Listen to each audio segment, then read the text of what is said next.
এই বক্তব্যটাই বলেছিলাম যে মসজিদে যাবার আগে স্কুলে যেতে হবে, মসজিদে যাবার আগে মাদ্রাসায় যেতে হবে। আজকে আমরা কম্পিটিশনে নেমেছি। ভুলকিতে 5 কোটি টাকা খরচা করে একটা মসজিদ করেছে, আমাদের এই গ্রামে নারায়ণপুরেও একটা 17 কোটি টাকা খরচা করে মসজিদ করতে হবে। কে তোমাকে কম্পিটিশন করতে বললো? কে বললো তোমাকে? টিনের মসজিদে নামাজ পড়লে যা নাকি 5 তলা মসজিদে একই নাকি? কোনো নাকি ডিফারেন্স নাই, কোনো নাকি ডিফারেন্স নাই। কে বলেছে 5 কোটি টাকা খরচা করে তোমাকে মসজিদ বানাতে হবে সুন্দর করে? কম্পিটিশন বলছে ওদের 4টে মিনার, আমাদের 12টা মিনার লাগাতে হবে, রাজস্থানের পাথর লাগাতে হবে, এসি লাগাতে হবে। অথচ বড় দুঃখের বিষয়, ওই মসজিদের অধীনে একটা ভালো মক্তব নেই যে বাচ্চারা কোরআন শিক্ষা করবে। ভালো মক্তব নেই। ওই গ্রামে খোঁজ করে দেখুন, যে গ্রামে 20 কোটি টাকা দিয়ে মসজিদ করা হলো, ওই গ্রামে একটা দিনের শিক্ষা অর্জন করা ভালো একটা স্কুল নেই, ভালো একটা মাদ্রাসা নেই। নামাজ যারা পড়ছে মসজিদে 95% লোক নামাজের কোনো দোয়া দরুদ কিচ্ছু জানে না, নির্বোধ, এমনিতেই পড়ছে, কপালে দাগ করে দিয়েছে, ওরে এক ওয়াক্ত নামাজ কবুল হবে না। কে বলেছে তোমাকে মসজিদ করতে? যে জাতির প্রতিটা গ্রামে গ্রামে শিক্ষা অর্জনের ব্যবস্থা থাকার কথা, যাদের কোরআনে প্রথমে এসেছে পড়াশোনা করার কথা, সেই জাতি মসজিদের প্রতিযোগিতা করছে। শিক্ষার কোনো প্রতিযোগিতা নেই, শিক্ষার কোনো প্রতিযোগিতা নেই। পাঞ্জাবি পড়ে জুম্মার দিনে নামাজ পড়তে যাচ্ছে, সূরা ফাতিহাটাও জানে, ওর নামাজ পড়ে কি লাভ হবে? ফালতু। আগে তুমি নামাজের দোয়া দরুদ, আগে শিক্ষা অর্জন করো নামাজের, তবে মসজিদে ঢোকো, তার আগে নয়। ওই জন্য আমি সবসময় একটা কথা বলি, সব সময়তে, আমরা সোশ্যাল মিডিয়াতে যে কথাগুলো বলি আপনারা ভাববেন যে জাতির উপকার ক্ষতি সব দিক ভেবে তবে আমরা বলি। আমার মাথাতে গোবর নাই, একেবারে মগজ কিছু আছে, আমরাও ভালো মন্দ বুঝি, কে কোন দিকে যেতে চাচ্ছে এটাও আমরা বুঝতে পারি। ওই জন্য জাতিকে সাবধান করার জন্য কিছু কথা আমাদেরকে বলতে হয়, কিন্তু বললে মানুষ সেটাকে অন্য পদ্ধতিতে নিয়ে বিশাল হাইলাইট করে দিল, এমন করে দিল যে আমার থেকে অপরাধী মনে হয় পৃথিবীতে আর কেউ নাই। কি বললাম বুঝলেন? অথচ আমি জাতির উপকারের জন্য কথাগুলো বলেছি। সম্মানিত সুধী, বর্তমান মুসলিমদের এই অবস্থা হওয়ার একটা মাত্র কারণ, দুরবস্থা হওয়ার, আমরা শিক্ষায় সব থেকে পিছিয়ে আছি। কি বললাম বুঝলেন? দুই, আচ্ছা শিক্ষা ইসলাম কত মর্যাদা দিয়েছে শিক্ষার, এই দেখুন আপনাকে বলি। আচ্ছা বলুন তো, বাড়িতে কুকুর লালন পালন করা জায়েজ না না জায়েজ? বলুন না জায়েজ? না জায়েজ। আল্লাহর নবী সাল্লাল্লাহু আলাইহি ওয়াসাল্লাম তিনি বলছেন, কেউ যদি বাড়িতে ইচ্ছা করে কুকুর যদি লালন পালন করে, প্রত্যেক দিন তার আমলনামা থেকে 2 উহুদ পাহাড়ের সমান নেকি মাইনাস করে দেওয়া হবে। 2 উহুদ পাহাড়ের সমান নেকি কি করা হবে? মাইনাস করে দেওয়া হবে। কিন্তু আল্লাহ নবী সাল্লাল্লাহু আলাইহি ওয়াসাল্লাম বলছেন, যে কুকুর তার মালিকের মুরগিটা চিনে, মালিকের মুরগি দেখলে ধরে না, অন্য জনের মুরগি দেখলে ধরে, যে কুকুর তার মালিকের বেটাকে দেখলে ডাকে না, মুমতাজুলকে দেখলে ডাকে, যে কুকুর তার মালিকের মাল বুঝে, অন্যর মাল দেখলে খেতে চলে যায়, এক কথায় যে কুকুরের মালিক তার কুকুরকে শিক্ষা দিয়েছে, এটা আমার বইয়ের মুরগি ধরবি না, এটা আমার বেটা আশরাফুল কামড়াবি না, এটা আমার বেটি খাদিজাকে ধরবি না, অন্য জনের বেটিকে পেলে কামড়ে নিবি। এইরকম ট্রেনিং যদি কোনো কুকুরকে তার মালিক দেয়, আল্লাহর নবী বলছেন তুমি তোমার পোল্ট্রির খামারটা, ছাগলের খামারটা, ধানের বাগানটা, আমের বাগানটা, লিচুর বাগানটা, তোমার বাড়ির সিকিউরিটির কাজে ওই কুকুরকে তুমি রাখতে পারবে, কোনো সমস্যা নেই। তার মানে আল্লাহ নবী সাল্লাল্লাহু আলাইহি ওয়াসাল্লাম শিক্ষিত কুকুরকে পর্যন্ত সম্মানের চেয়ার দিয়েছেন। শিক্ষিত কুকুরকে কি দিয়েছেন? সম্মানের চেয়ার। শিক্ষিত মানুষের সম্মান তো দূরের কথা, শিক্ষিত কুকুরের সম্মান দিয়েছেন কে? মুহাম্মদ সাল্লাল্লাহু আলাইহি ওয়াসাল্লাম। এবার আপনাদের কাছে আরেকটা গোপন ব্যাপার বলি, খুব মনোযোগ দিয়ে শুনবেন। আলেম ওলামারা বসে আছেন, আমার ভুল হয়ে গেলে সঙ্গে সঙ্গে নক করবেন। আচ্ছা বলুন তো, আল্লাহ নবী সাল্লাল্লাহু আলাইহি ওয়াসাল্লাম মক্কায় কত বছর ছিলেন বলুন? বলুন, কেউ জানেন? মক্কায় ছিলেন 13 বছর। 13 বছর। এখানে আলেম ওলামার আপনাদের কাছে এই কথা আমার জানতে ইচ্ছা করছে বলে প্রশ্ন, একজন আলেম, একজন সাধারণ জেনারেল শিক্ষিত ইসলাম সম্পর্কে জ্ঞান রাখেন একটা লোক বলুন যে আল্লাহ নবী সাল্লাল্লাহু আলাইহি ওয়াসাল্লাম 13 বছর জীবন যাপন করেছেন, মক্কায় কটা মসজিদ তৈরি করেছিলেন? একটাও না, একটা মসজিদ। 13 বছরে মক্কাতে মসজিদ তৈরি করেন। কি তৈরি করেছিলেন? মাদ্রাসা বানিয়েছিলেন, শিক্ষা স্থান তৈরি করেছিলেন। কোথায়? দারুল আরকাম, অর্থাৎ আরকামের বাড়িতে। ইতিহাস খুলে দেখুন, দারুল আরকামের বাড়িতে আল্লাহ নবী সাল্লাল্লাহু আলাইহি ওয়াসাল্লাম সাহাবীদেরকে গোপনে বসিয়ে দ্বীনের জ্ঞান দিতেন, দ্বীনের জ্ঞান দিতেন, দ্বীনের শিক্ষা দিতেন, মানুষকে শিক্ষার ব্যবস্থা করতেন। কোথায়? মক্কাতে দারুল আরকাম, অর্থাৎ আরকাম বলে একজন সাহাবী, তার বাড়ির ভিতরে গোপনে মানুষকে শিক্ষা দিতেন। 13 বছর মক্কায় থাকলেন, 13 বছর শুধু মানুষকে শিক্ষা দিয়েছেন, শিক্ষা দিয়েছেন, মসজিদ তৈরি করেন। 13 বছর মসজিদ কোথায় করলেন? মক্কা থেকে যখন মদিনায় হিজরত করলেন হযরত আবু বকরকে সাথে নিয়ে, সর্বপ্রথম মসজিদ বানালেন মসজিদে কুবা, তারপরে মসজিদ বানালেন মসজিদে নববী। তার মানে 13 বছর পর্যন্ত মানুষকে শুধু শিক্ষাই দিয়ে গেছেন, দ্বীনের জ্ঞান দিয়ে গেছেন। মসজিদে ঢোকানোর কথা আগে নয়। আগে কি করতে হবে? আল্লাহ নবী ইচ্ছা করলে মক্কায় প্রত্যেক বাড়িতে বাড়িতে মসজিদ করতে পারতেন কি পারতেন না? পারতেন। কেন করলেন না? কেন? তিনি কি কম বুঝতেন? তিনি কম বুঝতেন ইসলাম? তিনি কম জানতেন? এই জাতি শিক্ষার ব্যাপারে নেই। এই জাতি শুধু আজে বাজে কাজে ব্যস্ত। অবাক হয়ে যাবে। 15 বছর বয়স, বিড়ি টানছে, রাজমিস্ত্রি কাজ করছে। 15 বছর বয়স। কেন? 15 বছরের ছেলেকে কাজে পাঠালেন কেন? কিসের অভাব আপনার? আপনাকে একটা পদ্ধতি বলে দিচ্ছি, শুনে রেখে দেন। একটা লুঙ্গি 3 বছর পরবেন, 3 বছর। একটা জুতো 4 বার সেলাই করে পরবেন। একটা জ্যাকেট 5 বছর ধরে পরবেন। আপনার স্ত্রীকে বলবেন আলু ভর্তা ডাল সপ্তাহে 3 দিন, সবজি ভাত সপ্তাহে 2 দিন, শুক্রবারে 1 দিন মাছ বা মাংস।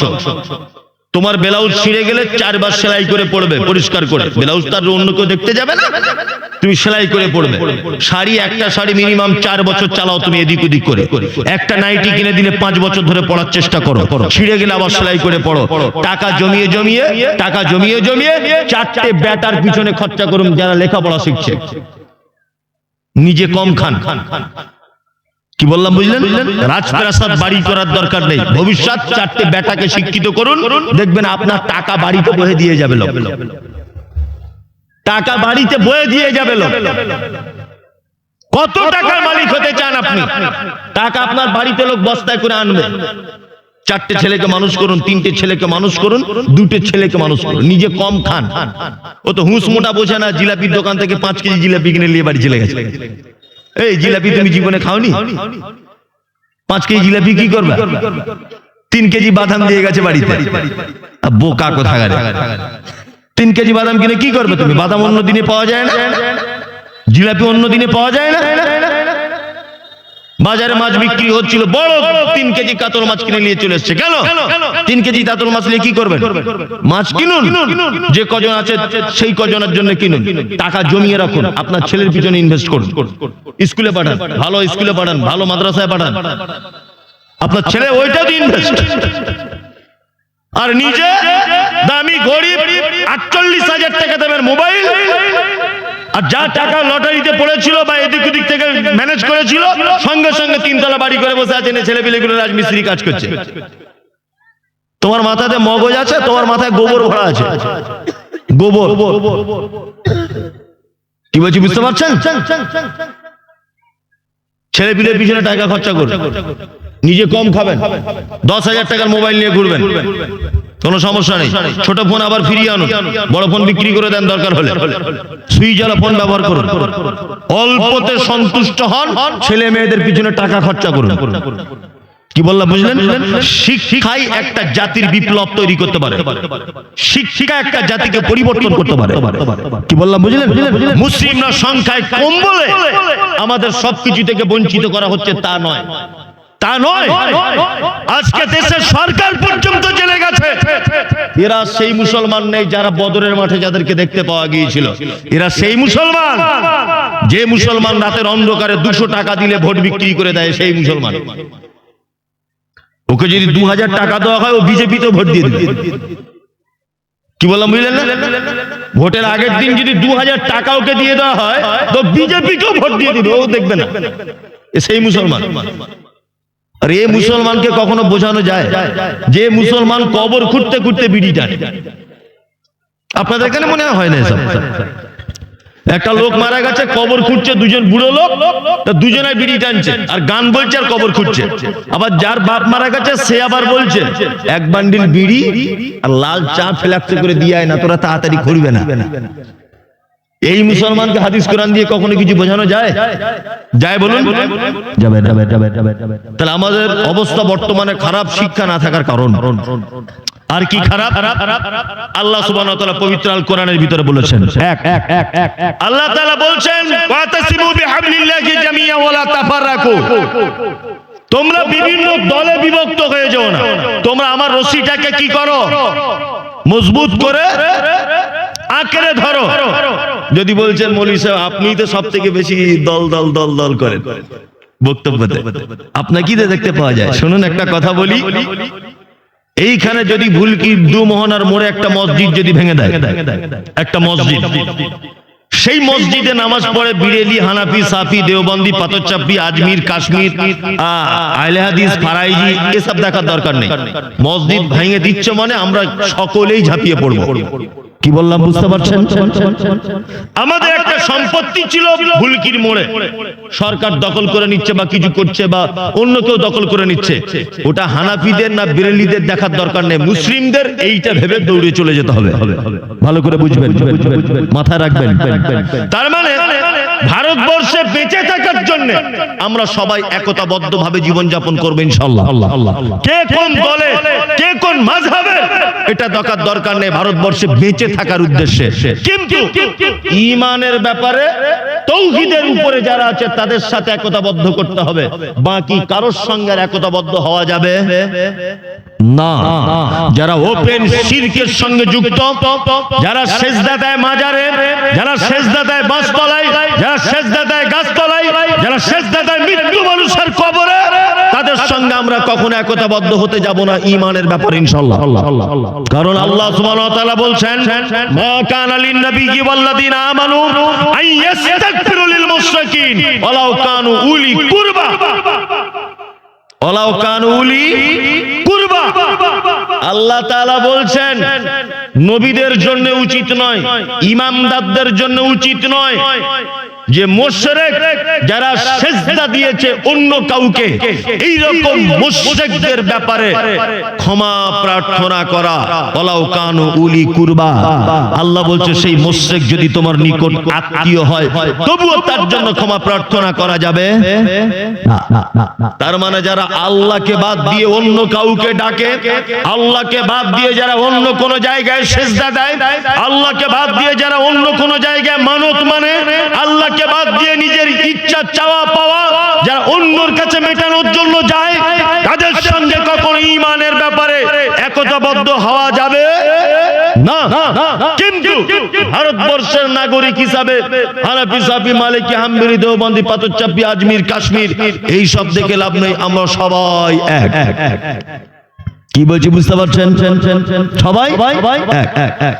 আপনাকে এইখানে ধরে, এইখানে একটা ধরে একজন বিরেলি তাকে ধরে মারছে দু মোহনাতে, কয়েকজন আরএসএস এর লোক ধরে না, তা আপনি যদি দেখতে পান বা আপনারা 5 জন দেখতে পান, তাহলে আপনারা 5 জন কি করবেন? ও ওকে বাঁচাবার চেষ্টা করবেন কি করবেন না? করবেন। আর আপনারা যদি বলেন না আমরা আহলে হাদিস ও বিরেলি সারাকে দিচ্ছে ঠিক করছে, এইটা না, একদমই না। এই ব্যাপারে আমাদের একতা থাকতে হবে, কিন্তু ঈমানের ব্যাপারে তৌহিদের উপরে যারা আছে তাদের সাথে একতাবদ্ধ হতে হবে, বাকি আর কারোর সাথে একতাবদ্ধ হওয়া যাবে না। আমাদের ভিতরে এই অরাজকতার আর একটা কারণ, সেটা কি? সেটা হচ্ছে বিভিন্ন দল বিভিন্ন মতে বিভক্ত হওয়ার কারণ। এটা আমাদের দুর্বলতা একটা, যেটা উপর মহল পর্যন্ত বুঝতে পেরেছে যে এরা একতাবদ্ধ মুসলিম নয়। এবার আপনাকে বলছি, আল্লাহ সুবহানাহু ওয়া তাআলা বলছেন ফাত্তাকুল্লাহ ওয়া আসলিহু যাতা বাইনিকুম আতিউল্লাহ ওয়ার রাসূল ইন কুনতুম মুমিনিন। তোমরা যদি বিজয় লাভ করতে চাও, তোমরা যদি সফলতা পেতে চাও, তোমরা যদি সংখ্যা গরিষ্ঠতা ক্ষমতা যদি পেতে চাও, তাহলে তোমাদের চারটে জিনিস করা লাগবে। কটা জিনিস? চারটা। তাহলে আমরা যদি ভারতবর্ষে সফলতা পেতে চাই কটা জিনিস করব? চারটা। ফাত্তাকুল্লাহ, সর্বক্ষেত্রে ভয় করতে হবে কাকে? ভরসা করতে হবে কাকে? আল্লাহকে, তাই না? প্রত্যেক কাজের লিল্লাহিয়াত থাকবে কার উপরে? আল্লাহর উপরে। আমাদের আছে প্রত্যেক কাজে আমাদের লৌকিকতা, প্রত্যেক কাজে লৌকিকতা না, লৌকিকতা। আশ্চর্য ব্যাপার, ৫,০০০ টাকা দান করেছে, তা বক্তা দোয়া করছে। এখন তো দুয়ার অনেক ক্যাপাসিটি আছে, দুয়ার অনেক ক্যাপাসিটি না, বক্তারা দুয়ার ক্যাপাসিটি বার করেছে যে 200 টাকা দিচ্ছে, রব্বানা আতিনা ফিদ দুনিয়া, তারপরের নামটা বলো। শফিকুল কত? 50 টাকা। রব্বানা আতিনা ফিদ দুনিয়া, তারপরের নামটা বলো। সাবিনা কত? 20 টাকা। আল্লাহুম্মা আমিন, আল্লাহ ক্ষমা করো, আমিন। শুধু আসে। আর যে 20,000 দিচ্ছে তার ব্যাপারে এমন দোয়া করছে প্যান্ডেল ফুটো করে জান্নাতুল ফেরদাউসে বসিয়ে দিয়ে আসছে। মানে বক্তা ঠেলে ঢোকাচ্ছে, ঢোক, আর জায়গা নেই, তোকেই মনে হয় লাস্ট, আর জায়গা নেই। মানে যেমন মাল তেমন দোয়া। হচ্ছে না? বলুন এগুলো হচ্ছে না? দানিও ঠিক তেমন, বক্তাও যেমন, দানিও তেমন। দানি কেমন? দানি 20,000 দিয়েছে, তখন নাম বলতে ভুলে গেছে, বক্তা সাহেব নাম বলতে ভুলে গেছে। তো এসে বলছে আমার নামটা বলুন। কি নাম? না, আমার নাম আব্দুল লতিফ। আচ্ছা, আব্দুল লতিফ নাম দেখো, এ গ্রামে বাড়ি, 20,000 টাকা দিল, অতি তাড়াতাড়ি দোয়া করছে বক্তা। ও আবার আরেকটু ওইখানে গিয়ে আবার এসে বলছে, এই আমার নাম আব্দুল লতিফ নয়, আলহাজ আব্দুল লতিফ, আমি 3 বার হজ করালো। কি বললাম বুঝলেন না? আল্লাহু আকবার। তার মানে কি? লৌকিকতা, যে আমি 20,000 টাকা দিয়েছি আর গ্রামের লোক জানতে পারবে না। একটা মুরগি 2 টাকা ডিম পারলে, তাই ডিম পাড়ার পরে কক কক কক কক করে আওয়াজ করে এলাকাবাসীকে জানায় আমি ডিম দিয়েছি একটা 5 টাকার আমার মালিককে, আর আমি 20,000 টাকা দিলাম, গ্রামের লোক জানবে না। বিশাল লৌকিকতা। কি বললাম বুঝলেন? আপনি যদি জীবনে সফলতা পান, সূরা আনফালের ভিতরে আল্লাহ সুবহানাহু ওয়া তাআলা বলছেন ফাত্তাকুল্লাহ, সর্বক্ষেত্রে তোমরা ভরসা করবে কার উপরে? আল্লাহর উপরে ভরসা করবে, তাই না? আর আল্লাহর উপরে ভরসা করলে যে আল্লাহ কত সাপোর্ট করে, আল্লাহু আকবার, আল্লাহু আকবার। এই দেখুন আপনাদেরকে একটা কথা বলি, নবী মুসা আলাইহিস সালামকে তাড়া করে নিয়ে যাচ্ছে কে? ফিরাউন। কে? ফিরাউন। সামনের দিকে ফিরাউন, পিছনের দিকে ফিরাউন, চারিদিকে ফিরাউনের লোক, সামনে বিশাল নদী। মুসা আলাইহিস সালাম কি বলছিলেন? আল্লাহ নিশ্চয়ই তুমি আমাকে সঠিক রাস্তা বলে দিবে। একেবারে লোকিত সাগর পার হয়ে চলে গিয়েছিলেন কে? মুসা আলাইহিস সালাম আল্লাহর উপরে ভরসা করেছিলেন। তাই আপনারা জানেন যে নবী ইব্রাহিম আলাইহিস সালামকে নমরুদ আগুনের ভিতরে ফেলে দিয়েছিল, জানেন? নমরুদ আগুনের ভিতরে ফেলে দিয়েছিলেন, বাঁচিয়েছিলেন কে? আল্লাহ। নবী ইউনূস আলাইহিস সালাম মাছের পেটের ভিতরে চলে গিয়েছিলেন, বাঁচিয়েছিলেন কে? আল্লাহ। সেই আল্লাহ আজও আছে না নেই? আছে। তার মানে পৃথিবীতে ঈমানদাররা বিপদে পড়লেই আল্লাযী আত'আমাকুম মিন জু'ইন ওয়া আমানাহুম মিন খাওফ, আল্লাহ বলছে ঈমানদার বিপদে পড়লেই দুটো জিনিসের দায়িত্ব হচ্ছে আমার। এক, খাদ্যর ব্যবস্থা করব আমি, পৃথিবীর কেউ তার খাদ্যের অভাব দিতে পারবে না। 2 ওয়া আমানাহুম মিন খাউফ, পৃথিবীর যত শক্তিশালী মানুষ তাদেরকে ভয় দেখাক না কেন, আমি আল্লাহ তাদের সিকিউরিটির দায়িত্ব নিয়ে নিব। আমি আল্লাহ। সিকিউরিটির দায়িত্ব নেবেন কে? আল্লাহ। এখন আর নিচ্ছে আল্লাহ সিকিউরিটির দায়িত্ব? পাছার চামড়া তো তুলে দিচ্ছে বাইরে কাজ করতে গেলে। দিচ্ছে কি দিচ্ছে না? আল্লাহু আকবার। আপনি আল্লাহর হয়ে থাকবেন তবেই তো আল্লাহ আপনার দায়িত্ব নেবেন। আল্লাহর হয়ে থাকবেন তবেই তো। 2 আতিউল্লাহ, 3 আতিউল্লাহ।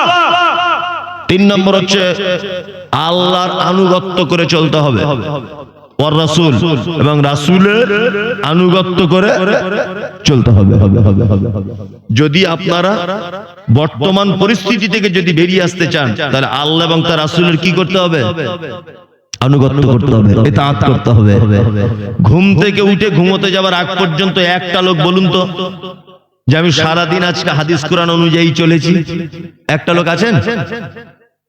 আপনার গোটা বডিটার দিকে তাকিয়ে দেখুন তো, একটা জিনিস আপনার আল্লাহর নবীর মতো আছে কিনা? আছে? গাঁটের নিচে কাপড় পরতেন আল্লাহর নবী?